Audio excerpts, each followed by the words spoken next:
Okay, the Vogelsang 5790 or VG5790. I just wanted to make this video because I seen that other people have been making them and having some problems, and I just want to tell you what I did to fix my problems and try to help some other people who have this stove or maybe even other pellet stoves that you're going through the same thing with. First of all, I've had this for 5 years. I'd say for the past 2 years, it has not been running right. Started up, it took forever to ignite. After the fire got started, it would burn good for what seemed like a couple hours, and then all of a sudden the burn pot would start filling up. So I'd say every sometimes 5 hours after running, depending on what setting I had it on, sometimes 8 hours on low, I would have to shut it down and clean it. When I first bought this, we could leave this thing run for days before cleaning it. So I knew there was a problem somewhere. But for 2 years, I could not figure out what that problem was. And another thing, whenever it did this, the fan here, the room air fan or convection blower, whatever you call it, would not kick on. I kept getting an error, E4. And that was during startup. It'd always throw the error, and then when I'd go to shut the stove down to restart it, the fan would kick on. So I did some research and found that it might have been this right here, which is a proof of fire switch, a couple other names for it. So I bought a new one, stuck it on there. Stove still did the same thing. It would come on and everything, light up. When the other fan over there was supposed to kick on, I'd get that error again, E4.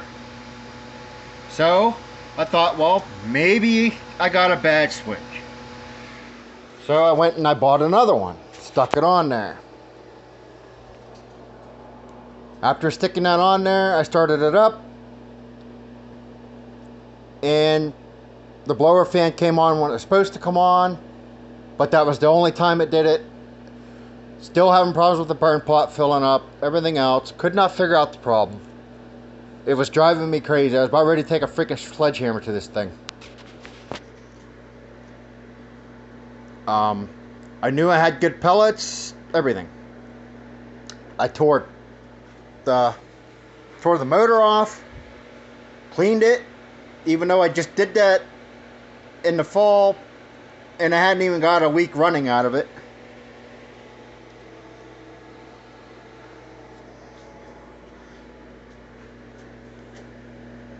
So I spent, I don't know, weeks, all winter.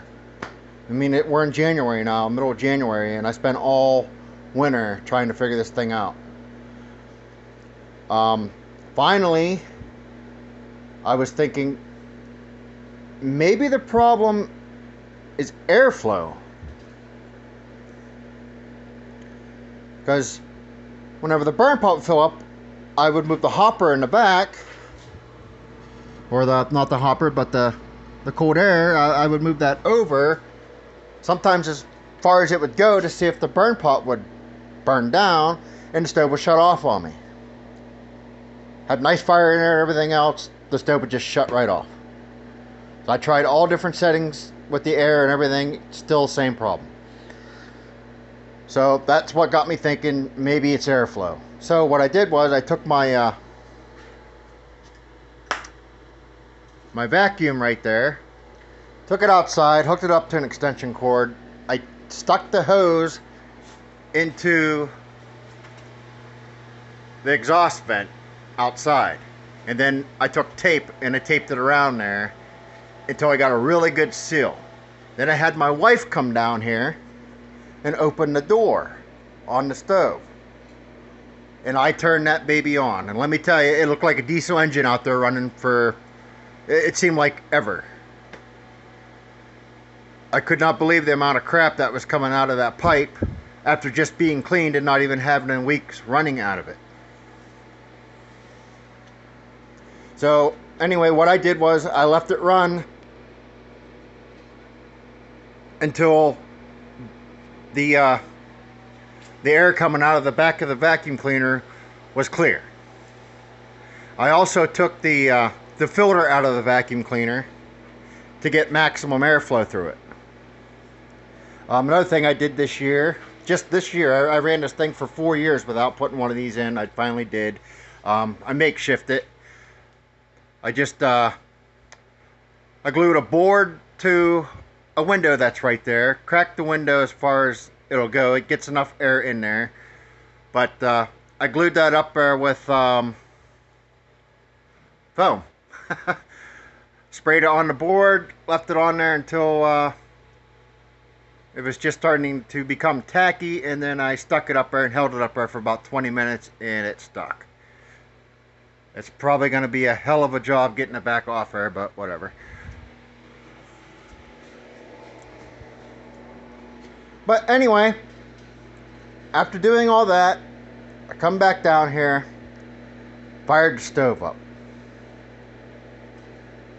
Stove came on, the pellets dumped down into the burn pot, and after the pellets stopped dumping into the burn pot, all of a sudden I hear this big swoosh of air. I mean, big swoosh of air coming up through there. And that flame lit. And it looked like hot sparks flying out of there. And it's like, wow, I haven't seen this thing burn like this since we got it. So the problem was it had a clog somewhere deep inside it somewhere. And that was the whole problem.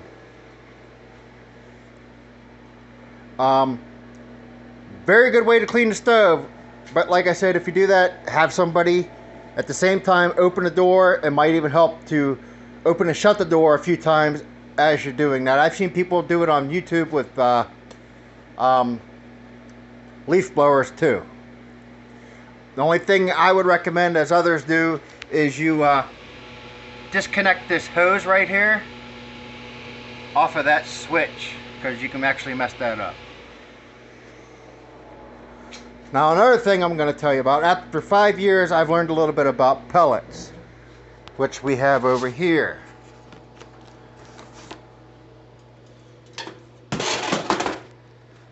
Okay, these are Dry Creek wood pellet fuel. I'll tell you what I found. Anytime I look for pellets, I look for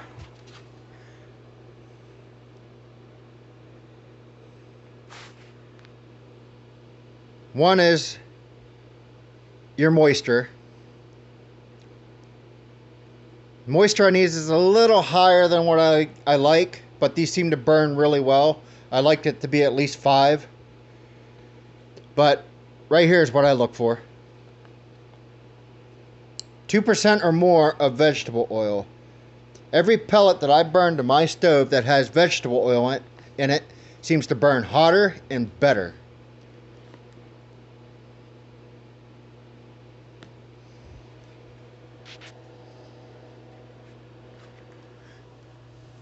And that's another brand that I use.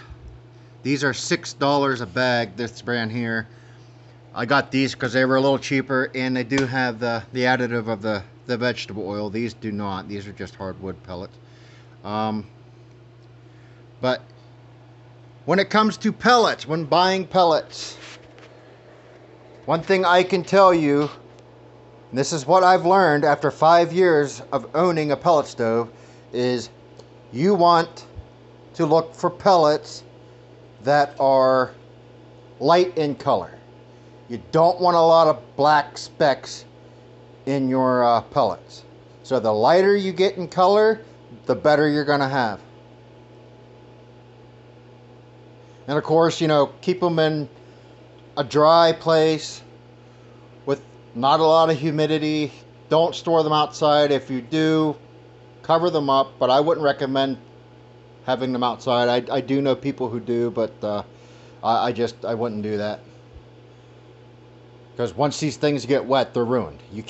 Even after you dry them out, you cannot use them after that. They will screw your stove up.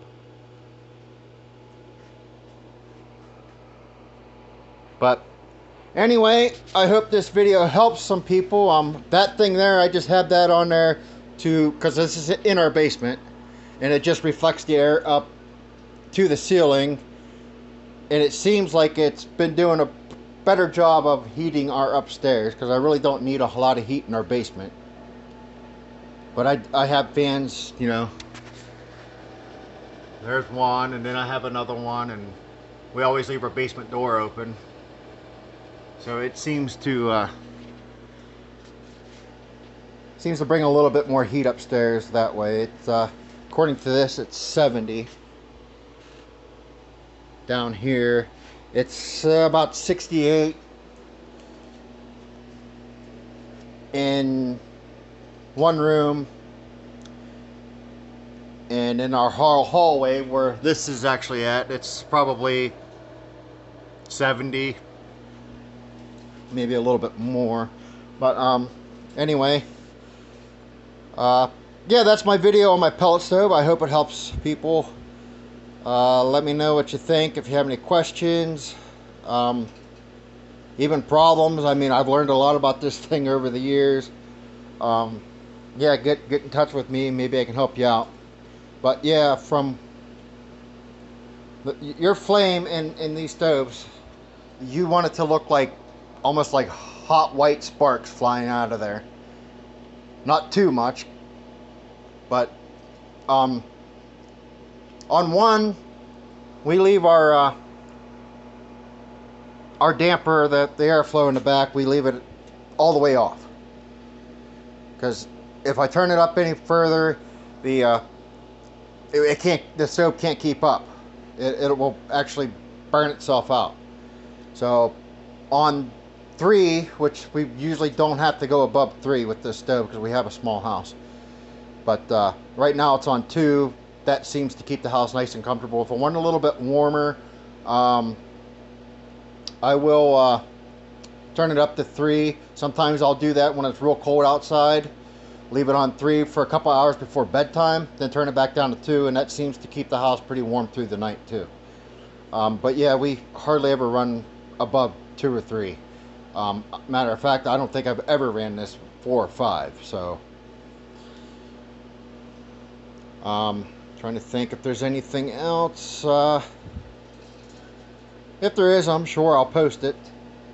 But yeah, there's some advice for you. Things to check out if you're having problems with your stove and can't figure it out. Like I said, I racked my brain for 2 years trying to figure this thing out, and like I said, I've had it apart and cleaned it and everything else. It just had a clog in there somewhere, and I have no idea where it was, because I cleaned everything the book tells you to. You know, I took those off. I cleaned inside there on both sides. I took the fan off. I sucked everything out back in there, and the pipe, everything. I mean, I don't know, but whatever I did with the vacuum cleaner by sucking everything out through there worked for whatever the problem was. A clog. That's all I can think. But yep. I hope this helps some people. Thanks for watching.